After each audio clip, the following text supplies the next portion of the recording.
Yan, magandang hapon mga lodi. Minto tayo saglit at palakas ang hangin.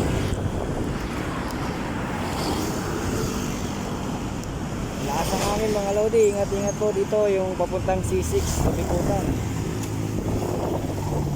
Bikutan to C6, Taytay. Yan, hangin po dito lodi.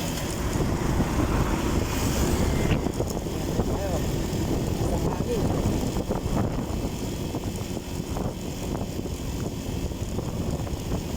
Tinangay nga ako kanina eh.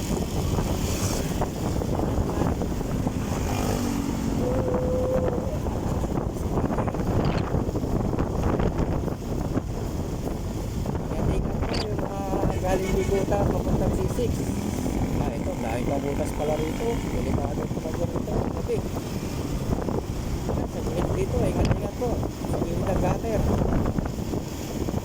Hindi tayo masyadong iinit. Dahil tayo papuntang Bikutan. Sa gilid dito. Lakas ng hangin mga lodi. Huwag kayo basta-basta gigilid dyan mga lodi ha. Ingat-ingat po.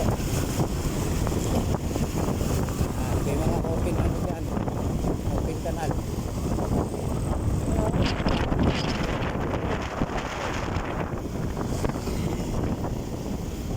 Yan o, mga open o ha.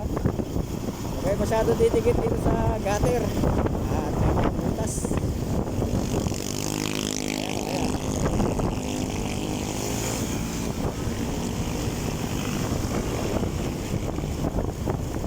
Awareness na meron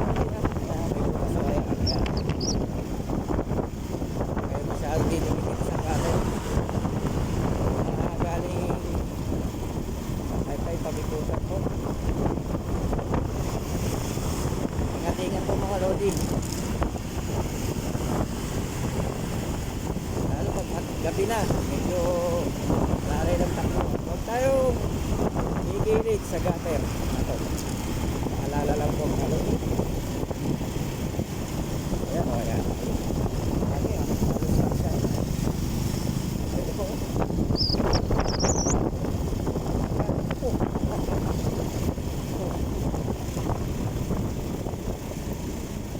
Salamat sa mga tabi muna tayo.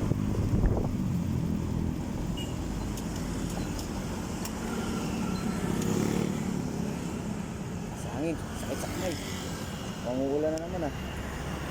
Pati na tayo mga lodi at madulas ang kalsada. Pangulan. Shoutout po, CNCRG at SPGF. Shoutout po.